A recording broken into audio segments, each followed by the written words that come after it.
Assalamualaikum warahmatullahi wabarakatuh. Kali ini kami akan membahas tentang penilaian dalam pembelajaran bahasa Indonesia di sekolah dasar. Tugas mata kuliah Pendidikan Bahasa dan Sastra Indonesia di kelas tinggi dengan dosen pengampu Bapak Dr. Eko Kuntarto MPD Kom Eng, yang disusun oleh Ayu Putri Andini, Ahmad Arifin, Febiola Mayangsari, Aldi Darwansyah, Adelia Putri Prameswari, Aulia Roza Nabila, dan Nurul Hartika pada program studi pendidikan guru sekolah dasar Fakultas Keguruan dan Ilmu Pendidikan Universitas Jambi. Penilaian dalam pembelajaran bahasa Indonesia di sekolah dasar. Ada 6 poin utama dalam penilaian dalam pembelajaran bahasa Indonesia di sekolah dasar. Yang pertama, perencanaan penilaian. Yang kedua, penentuan nilai atau grade. Yang ketiga, penilaian performa. Yang keempat, penilaian autentik atau authentic assessment. Yang kelima, penilaian alternatif atau alternative assessment. Yang keenam, alat ukur non-tes. Yang ketujuh, merancang tes esai. Dan yang terakhir adalah hakikat penilaian. Hakikat penilaian. Istilah asesmen digunakan sebagai kategori yang sangat luas yang mencakup semua jenis metode yang digunakan untuk menentukan tingkat capaian siswa dalam hasil proses pembelajaran yang dimaksudkan. Ada 5 poin penting di dalam hakikat penilaian. Yang pertama itu realisme tugas, yang kedua waktu penilaian yang diperlukan, yang ketiga kompleksitas tugas, yang keempat petunjuk untuk penilaian siswa yang efektif, dan yang kelima adalah penilaian acuan norma dan penilaian acuan kriteria. Realisme tugas didefinisikan sebagai tingkat kemampuan para siswa mensimulasikan performa dalam dunia nyata. Penilaian performa yang diperluas memiliki realisme yang tinggi karena penilaian tersebut berusaha untuk mensimulasikan performa dalam dunia nyata. Kemudian kompleksitas tugas. Butir dengan soal jawaban pilihan cenderung memiliki kompleksitas yang rendah, baik dalam masalah yang disajikan maupun hakikat jawaban yang diharapkan. Meskipun butir soal bisa dirancang untuk mengukur pemahaman dan keterampilan berpikir, namun soal-soal tersebut biasanya menyajikan satu masalah yang terbatas dan memerlukan pilihan jawaban yang paling benar. Waktu penilaian yang diperlukan. Waktu penilaian yang diperlukan sejumlah butir soal pilihan bisa diberikan kepada sekelompok siswa dalam waktu yang relatif singkat dan hasilnya bisa diskor dengan cepat, baik secara manual maupun dengan menggunakan mesin. Petunjuk untuk penilaian siswa yang efektif. Petunjuk yang digunakan untuk penilaian siswa yang efektif yaitu: pertama, memerlukan konsepsi yang jelas tentang semua hasil belajar yang dimaksudkan. Kemudian memerlukan beraneka macam prosedur penilaian yang digunakan. Memerlukan relevansi prosedur pengajaran harus dipertimbangkan. Dan memerlukan sampel yang cukup dari performa siswa. Juga memerlukan prosedur yang adil untuk setiap siswa. Memerlukan spesifikasi kriteria untuk menilai performa yang berhasil. Memerlukan umpan balik bagi siswa yang menekankan kehebatan performanya dan kelemahan-kelemahan yang harus dikoreksinya. Harus didukung oleh penyekoran serta sistem pelaporan yang komprehensif. Penilaian acuan norma dan penilaian acuan kriteria. Ada dua manfaat penilaian prestasi untuk menentukan ranking yang relatif, tidak mutlak kepada siswa. Hasil dari penilaian jenis pertama, metode untuk menginterpretasikan performa siswa. Hal ini dinamakan interpretasi acuan norma, untuk memberikan deskripsi tentang tugas-tugas belajar yang bisa siswa lakukan atau tidak bisa siswa lakukan. Hasil dari penilaian jenis kedua dinyatakan dalam istilah pengetahuan dan keterampilan khusus yang bisa ditunjukkan oleh setiap siswa. Perencanaan penilaian. Ada 6 poin utama dalam perencanaan penilaian, yaitu yang pertama, taksonomi sebagai pengarah. Taksonomi berguna untuk mempersiapkan prosedur dan instrumen penilaian yang selaras dengan tujuan dan aktivitas pembelajaran. Yang kedua, peranan tujuan pembelajaran. Tujuan pembelajaran yang dirumuskan dengan baik memberikan penjelasan tentang hasil belajar yang diharapkan. Yang ketiga, petunjuk dalam menyatakan tujuan sampel. Petunjuk dalam menyatakan tujuan sampel yaitu: pertama, rumusan standar isi, taksonomi tujuan pembelajaran yang direvisi, publikasi organisasi pendidikan, buku petunjuk guru yang melengkapi buku teks siswa. Buku-buku petunjuk semacam ini biasanya mengandung berbagai tujuan. Yang keempat, mengevaluasi daftar tujuan yang final. Ketika mengevaluasi daftar tujuan yang final dari suatu mata pelajaran atau beberapa unit mata pelajaran, maka perlu diajukan beberapa pertanyaan berkenaan dengan daftar tujuan. Yang kelima, menyiapkan penilaian.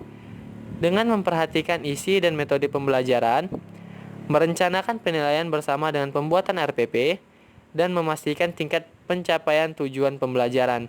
Dan yang terakhir, jenis prosedur penilaian.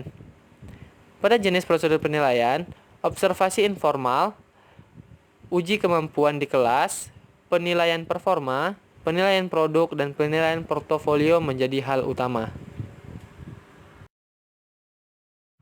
Merancang tes esai.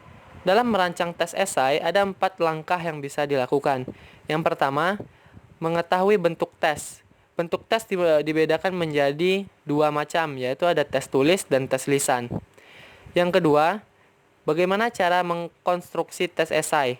Pertanyaan direncanakannya secara sistematis untuk mendorong para siswa agar memiliki kemampuan untuk mengekspresikan gagasan mereka dengan menggunakan bahasa atau kata-kata mereka sendiri, menggunakan informasi dari pengetahuan mereka sendiri, kemudian menuangkannya secara bebas dalam lembaran jawaban yang ada. Yang ketiga, kelebihan dan kelemahan esai.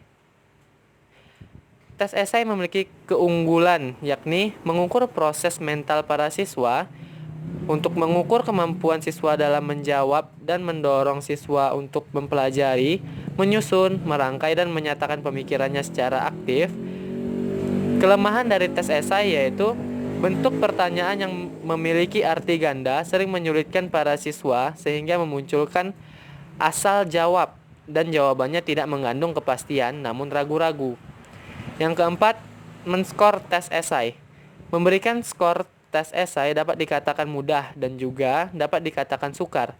Dikatakan mudah karena setiap guru pasti merasa bisa menilai jawaban yang diberikan oleh para siswanya, termasuk penggunaan jawaban yang berasal dari tes esai.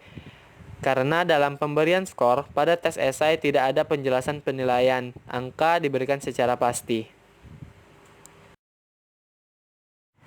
Alat ukur non-tes. Alat ukur non-tes terdiri dari, pertama, alat ukur evaluasi diri dan alat ukur rating. Alat ukur evaluasi diri terdiri dari 2 macam, yaitu model scoring dan model ranking. Penilaian alternatif. Penilaian alternatif merupakan satu jenis penilaian dalam pembelajaran dengan menggunakan berbagai teknik penilaian, di mana peserta didik menciptakan suatu respon atau alternatif jawaban sendiri terhadap suatu pertanyaan atau tugas, atau melakukan tindakan, perbuatan, unjuk kerja di dalam dunia nyata. Dalam penilaian alternatif ada 3 poin penting, yaitu yang pertama, landasan rasional, yang kedua, teknik-teknik yang digunakan dalam penilaian alternatif, dan yang ketiga, karakteristik asesmen alternatif. Pada landasan rasional, penilaian alternatif terdapat 5 poin penting. Yang pertama, kelemahan testing. Yang kedua, akurat, teliti, dan tepat. Yang ketiga, akuntabilitas. Yang keempat, autentik. Yang kelima, menyediakan informasi komprehensif bagi guru. Karakteristik asesmen alternatif. Karakteristik asesmen alternatif yaitu terdapat saling keterkaitan antara penilaian dan pembelajaran. Peserta didik dipandang sebagai klien utama. Penilaian alternatif dilakukan secara berkelanjutan, memuat tugas-tugas bermakna, dan kriteria penilaian didistribusikan. Teknik-teknik yang digunakan dalam penilaian alternatif yaitu, pertama, portofolio, yang kedua, rubrik, yang ketiga, jurnal, yang keempat, buku catatan harian tentang peserta didik atau student logs, yang kelima, penilaian diri, yang keenam, peta pikiran dan peta konsep, yang ketujuh, diskusi kelompok terfokus, dan yang terakhir adalah kerja kelompok. Penilaian autentik. Penilaian autentik merupakan penilaian alternatif apabila peserta didik melakukan, menerapkan, atau melaksanakan suatu tugas di dalam kehidupan nyata. Tetapi, tidak berarti semua teknik penilaian alternatif dapat digunakan dalam penilaian autentik. Ciri-ciri penilaian autentik adalah: pertama, peserta didik terlibat dalam melibatkan diri dan tugas-tugas. Kedua, kriteria yang akan digunakan dipahami sejak awal. Yang ketiga, valid dan reliable. Yang keempat, peserta didik merancang sendiri tugasnya. Yang kelima, mengembangkan dan mengutamakan kemampuan berpikir tingkat tinggi. Kemudian, autentik dalam situasi nyata, komprehensif dan terintegritas, menekankan proses dan produk, dan yang terakhir mengutamakan fakta dan bukti langsung. Dan teknik-teknik yang digunakan dalam penilaian autentik yaitu observasi, pertanyaan secara lisan atau pertanyaan terbuka, presentasi di kelas, proyek, tugas-tugas, jurnal, kerja kelompok, portofolio, rubrik, ataupun interview. Penentuan nilai atau grade.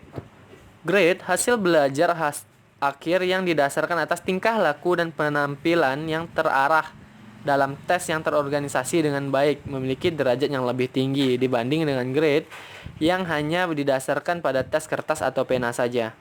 Macam-macam sistem grading atau penilaian. Yang pertama, grade tunggal. Yang kedua, grade ganda.